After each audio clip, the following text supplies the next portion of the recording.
Hi, everybody. All right. So today I'm going to put some information on for reviewing for the AP exam.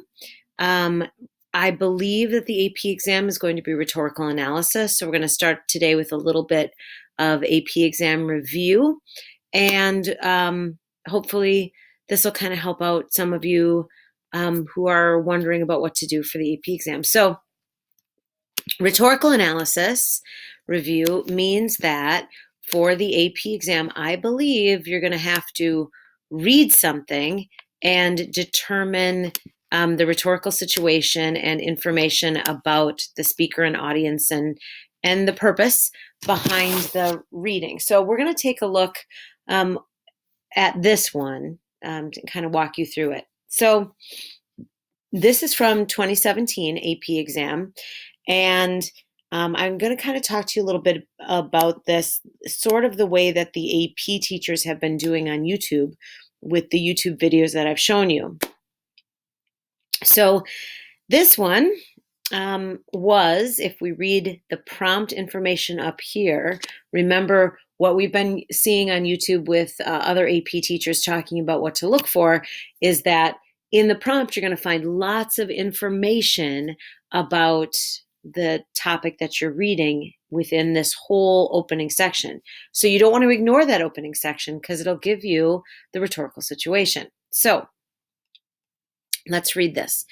The passage below is the opening to a speech made in 1960 by American journalist and politician Clare Boothe Lucci to journalists at the Women's National Press Club. So we've got the speaker, Clare Boothe Lucci. We've got the occasion, 1960 at the Women's National Press Club. And we've got the type of writing it is. It's a speech. And she's speaking to women journalists, other women journalists. In this speech, Lucci went on to criticize the tendency of the American press to sacrifice journalistic integrity in favor of perceived public demand for sensationalist stories. So it kind of gives us a little bit of her purpose / message in that opening too. So we're going to be reading a speech where she's actually criticizing the people that she's speaking to. And that's really important to think about when you go into it, because these are people who belong to the press, and she's criticizing the American press in their tendency to write stories that aren't necessarily great journalism, but instead are sensationalist. So something that'll, create a big stir. Clickbait, I guess, is what you would call it today.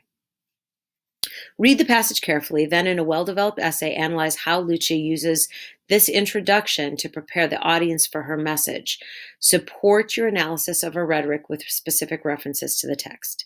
All right, so today, we're not even going to look at the whole thing. We're just going to look at the first 3 paragraphs, so lines 1 through 25. All right, let's take a look at it. I am happy and flattered to be a guest of honor on this always exciting and challenging occasion. But looking over this audience tonight, I am less happy than you might think and more challenged than you can know. I stand here in this rostrum invited to throw rocks at you. You have asked me to tell you what's wrong with you, the American press. The subject not only is of great national significance, but also has, one should say, infinite possibilities and infinite perils to the rock thrower. All right. So she's beginning already talking, there's juxtaposition, which is one of those rhetorical strategies that you're going to see a lot. So happy and flattered, exciting and challenging, less happy, more challenged. So we've got the juxtaposition of those opening adjectives that she's using to describe her feelings in the moment. And you could anticipate that that means that her overall speech is going to be a little bit discussing her mixed feelings, not only about the occasion, but about the subject that she's supposed to give to them. She also mentions, you've asked me to tell you what's wrong with you. It's not only of great national significance and infinite possibilities and infinite perils to the rock thrower. So she kind of opens by saying, You've put me in a difficult position by asking me to, to comment on what's wrong with the American press. And she acknowledges that. So we've got juxtaposition, and then she acknowledges her position, like the difficulty of her position as a speaker here.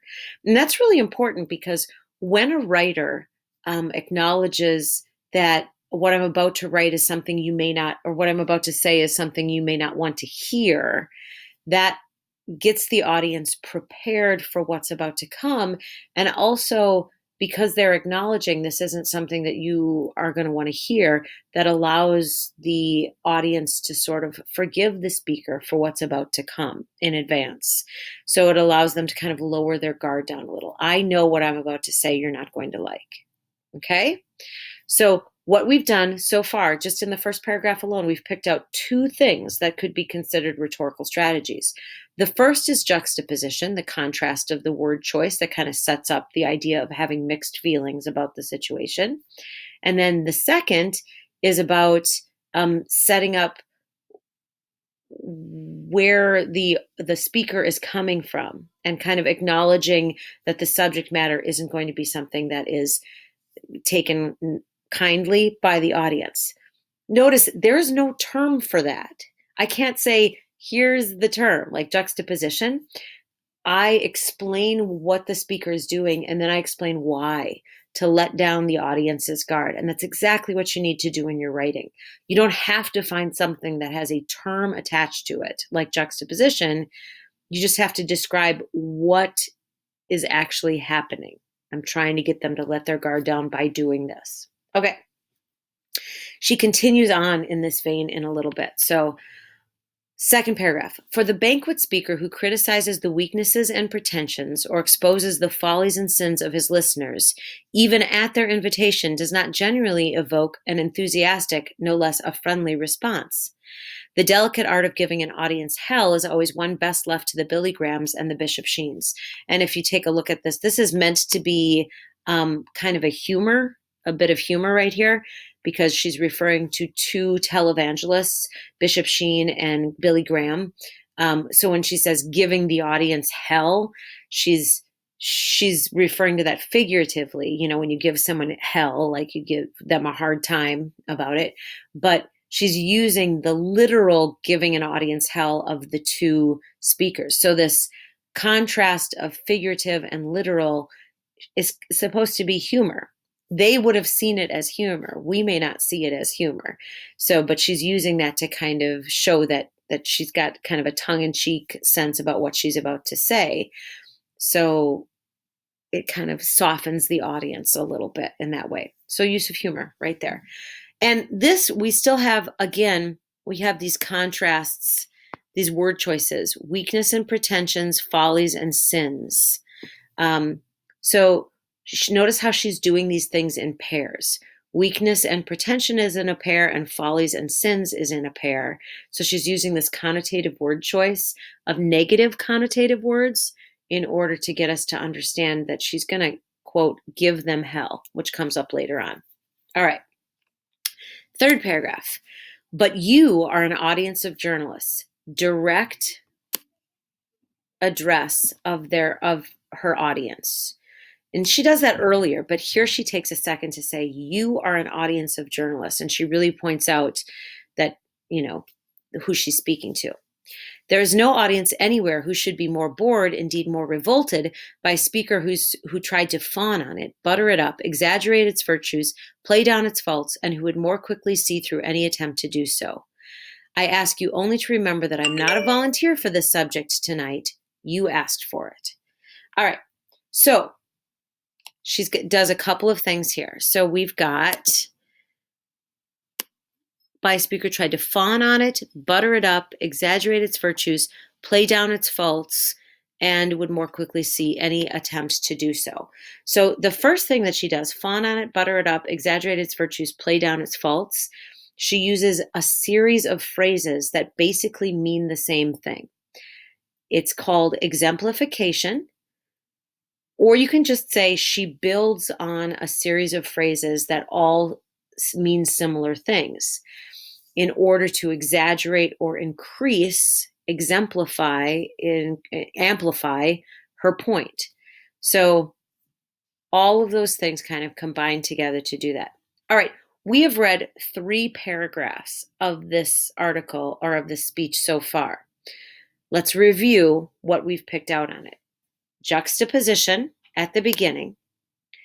Then we go an acknowledgement of her position and the difficulty of her position. Then she goes on and continues to use negative connotative word choice to refer to what she might say.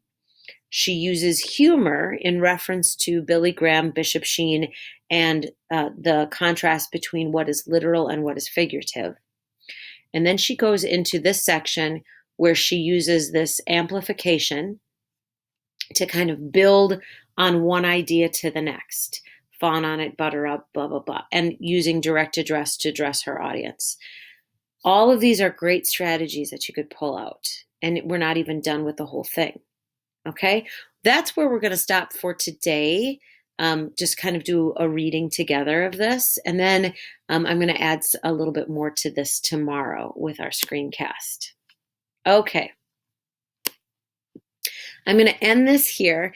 This is going to be your second screencast that's going to be posted on there so that you can kind of, for those of you who don't feel like you need a review of rhetorical analysis, you don't have to look at this. I'm hoping that all of you do take a look at it though. Okay, have yourselves a great day.